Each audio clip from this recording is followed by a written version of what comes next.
Hello guys, welcome to my channel routine life with Harshida. કેમ છો guys? I hope કે બધા મજામાં જ હશો. સો ગાઈઝ, એઝ ઓલવેઝ આપણે મોર્નિંગની શરૂઆત કરીશું ભગવાનના દર્શનથી. જય શ્રી કૃષ્ણ, જય માતાજી, જય મોગલ.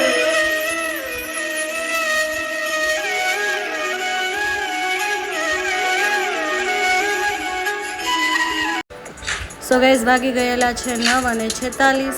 આપણે નીકળીશું હવે ઓફિસ તરફ.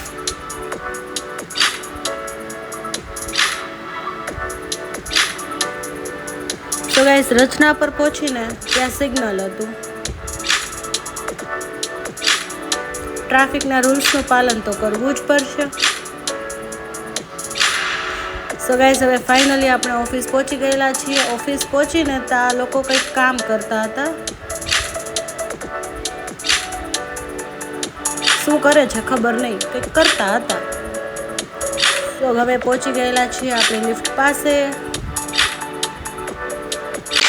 સો ગાઈઝ, આના પહેલાંના વ્લોગમાં મેં તમને એક પ્રોડક્ટની મીટિંગ વિશે જણાવેલું હતું.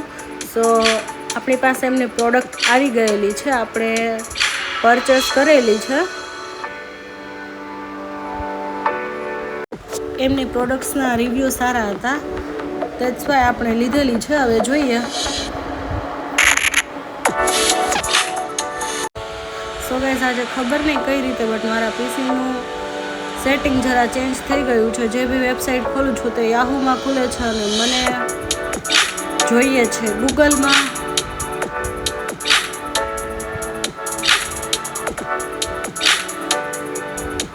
ચલો ગાઈઝ, ચા પીને થોડો મગજ દોડાવીશું. અગેન આપણે લંચ ભૂલી ગયેલા છીએ. સો હવે સેવ મમરામાં પેટ ભરીશું. આપણને લંચ ટાઈમ મળ્યો છે 2:30 વાગે. જમવાનો ટાઈમ 2:30 વાગે મળ્યો છે. સો ગાઈઝ, આપણે 7:30 વાગે ઘરે નીકળ્યા છીએ. આમ તો મારો જે રેગ્યુલર ઓફિસનો ટાઈમિંગ છે તે 6:45 થી 6:45 વાગ્યાનો છે, બટ ક્યારેય હું ટાઈમ પર ઓફિસે આવતી નથી. સો રાત્રે બી હું ક્યારેય નહીં બટ ક્યારેક કામ બાકી હોય તો ઓવર ટાઈમ કરી લઉં છું.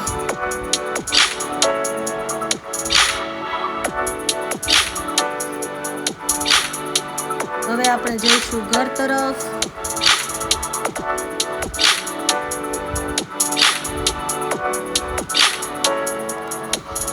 સો ગાઈઝ, ઘરે પહોંચ્યા ત્યાં મમ્મીએ બનાવેલા હતા પાઉં અને ભાજી.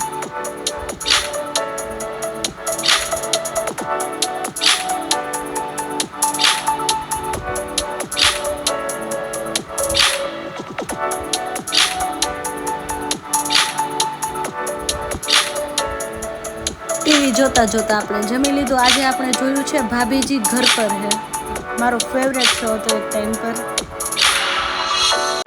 સો હવે આપણે ખાઈ પીને ફ્રી થઈને અગેન ભાઈ સાથે નીકળી ગયેલા છીએ લોંગ ડ્રાઈવ પર. આજનો દિવસ જે હતો તે થોડો વધારે પડતો સ્ટ્રેસવાળો હતો. સો થોડું માઇન્ડ ફ્રેશ કરવા માટે નીકળી ગયા. સો ગાઈઝ, હવે આપણે બી સૂઈએ અને કાનાજીને પણ સુવડાવી દઈએ.